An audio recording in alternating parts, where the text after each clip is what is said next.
Então, hoje eu tô aqui pra fazer um diário de leitura. Dessa vez de um livrinho que eu tô lendo aqui no Kindle, que é O Ano em que Eu Disse Sim, da Shonda Rhimes. Pra quem não conhece a Shonda Rhimes, ela é a criadora de Grey's Anatomy, a minha maior paixão em séries, provavelmente, do Scandal e do How to Get Away with Murder, que é uma série que tá fazendo muito sucesso no momento. Apesar de Scandal e How to Get Away não fazerem o meu tipo de série, não é o estilo de coisa que eu gosto de assistir, eu devo reconhecer que mesmo assim são séries muito boas no gênero a que se propõe, acho que são mais relacionadas a suspense, a ação, essas coisas assim. Eu gosto de drama. E daí que Grey's Anatomy é a minha série, a série da minha vida, porque lá tem drama com, tipo, um caminhão de drama. Se você precisar chorar, é só, deixa eu ver, voltar lá quando o Danny morreu, ou então quando Derek morreu, ou então vários spoilers. É uma série que as pessoas morrem, mas é uma série muito boa.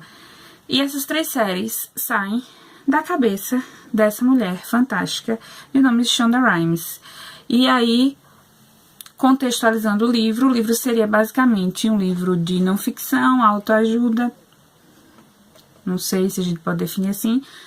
E aí, num dia de ação de graças, ela conversando com a irmã, ela tava ali se exibindo, e ela fala isso muito, né, que ela gosta de se exibir pros irmãos, porque os irmãos não dão 2 minutos de valor para as conquistas que ela tem na vida, porque ela continua sendo a Shonda Rhimes, irmã deles, que, ai, não acredito que vocês estão dando tanta atenção porque a Shonda tá fazendo.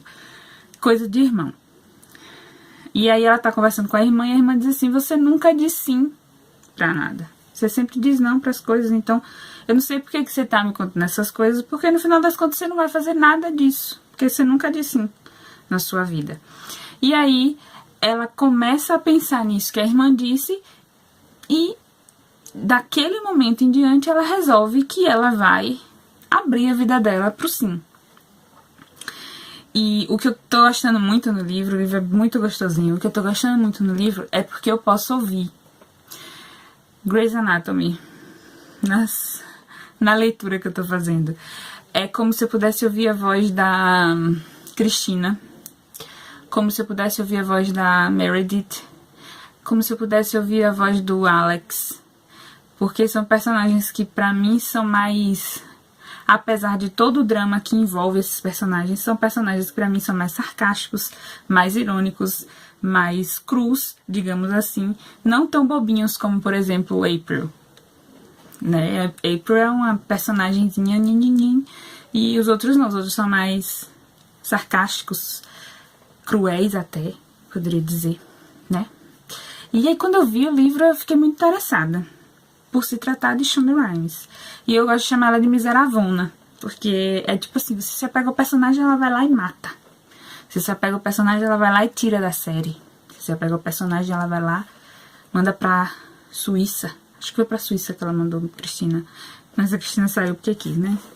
Mesmo assim, voltando. E aí, eu comecei a grifar algumas coisas que eu tô achando interessante na história. E vim fazer aqui esse diáriozinho de leitura. Vai ser o primeiro, talvez eu volte pra fazer mais, ou talvez não. Então ela diz assim, que aquela frase que a irmã disse, você nunca disse sim pra nada, cai como uma bomba na vida dela, na cabeça dela. Só que é uma bomba que só vai explodir depois. E aí eu grifei essa parte porque eu achei interessante. Nada explode, sem aviso. Acontece às 4 horas da manhã, alguns dias antes do Natal. Estou deitada, de costas, no meio da minha cama king size. Meus olhos se abrem, contra a minha vontade. Algo me fez acordar sobressaltada. Me arrancou do sono. Ser acordada abruptamente não é novidade. Como qualquer mãe no planeta, assim que o meu primeiro bebê chegou em casa, parei de dormir. Na verdade. A maternidade significa estar sempre um pouco acordada, sempre um pouco alerta. Um olho aberto. Então, ser acordada por algo no meio da noite não é surpreendente. Surpreendente é esse algo não ter nada a ver com uma criança furiosa de pé em um berço gritando a plenos pulmões. A casa está silenciosa. Minhas meninas estão em sono profundo. Então, por que eu estou acordada? Se eu tivesse me perguntado, eu teria dito não. Esse pensamento me faz sentar na cama. O quê? Se tivesse me perguntado, eu teria dito não? Meu rosto fica vermelho, estou envergonhada, como se houvesse outra pessoa no quarto ouvindo as palavras em minha mente. Se tivessem perguntado se eu queria me sentar no camarote presidencial durante o prêmio Kennedy, eu teria dito não. É ridículo, mas é claramente verdade.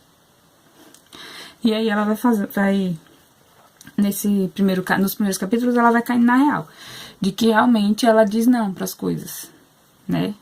Vou sair falar um pouco como ela se sente nas situações de exposição ao público, por exemplo. Ela diz assim: esse parece um plano muito melhor do que sair em público com cada terminação nervosa do meu corpo gritando. Essa sou eu, silêncio, quietude, interiorização, mais à vontade com os livros do que com novas situações. Feliz por morar dentro da minha imaginação. Eu moro em minha mente, desde criança. Minhas primeiras memórias são de me sentar no chão da despensa da cozinha, ficava lá por horas, na escuridão e no calor, brincando com um reino que eu havia criado com enlatados. E daí ela fala isso, de que, né, ela foi uma criança muito introvertida que preferia brincar sozinha, imaginar coisas sozinhas, geralmente dentro dessa despensa. E que eu acredito, sinceramente, que talvez seja por isso que ela tem uma mente tão fértil, porque aqui ela se descreve como uma criança que exercitou muito a imaginação. Então, para você manter 3 séries no ar, numa TV, numa das maiores TVs dos Estados Unidos, todas as 3 séries de sucesso. Então tudo depende da imaginação dela. Talvez essa infância brincando lá com os enlatados tenha, né, sido tenha sido responsável por isso. Ela ainda fala sobre a despensa. Nossa, aquela despensa era divertida, porque ela vai falando sobre a despensa e ela cai na real. Nossa, aquela despensa era divertida. Está vendo o problema? Você leu o problema? Nossa, aquela despensa era divertida. Isso simplesmente saiu da minha boca. Eu realmente falei em voz alta enquanto digitava. E falei sem qualquer ironia. Falei com um sorriso saudoso, grande e baboca no rosto. Tive uma infância incrível, mas vivia tão profundamente em minha imaginação que estava mais feliz e mais à vontade naquela despensa com os enlatados do que jamais estive com pessoas. Eu me sentia mais segura na despensa, mais livre naquela despensa. Era verdadeiro quando eu tinha 3 anos. Então, talvez a despensa seja a convidada para o programa de TV. Ela até ia, mas ela dava uma resposta padrão. Então, era o que as pessoas queriam ouvir. Quando perguntavam qualquer coisa mais específica sobre ela, aquilo, e se livrava, né? E ela dizia assim, ó: qualquer parte verdadeira de mim, qualquer coisa real, qualquer coisa humana, qualquer coisa honesta, eu guardava para mim. Era uma boa menina, fazia o que todos precisavam que eu fizesse. No fim de cada dia, como recompensa, eu me servia de uma taça de vinho. Vinho tinto era a alegria de Shondaland. Deve ser por isso que Olivia Pope só toma vinho e come pipoca, né? Tá aqui a explicação. Se inspirou nela pra fazer isso. Então é isso. Depois eu volto pra falar mais desse livrinho aqui. Ó, joinha. Muito bom. Beijo. Tchau.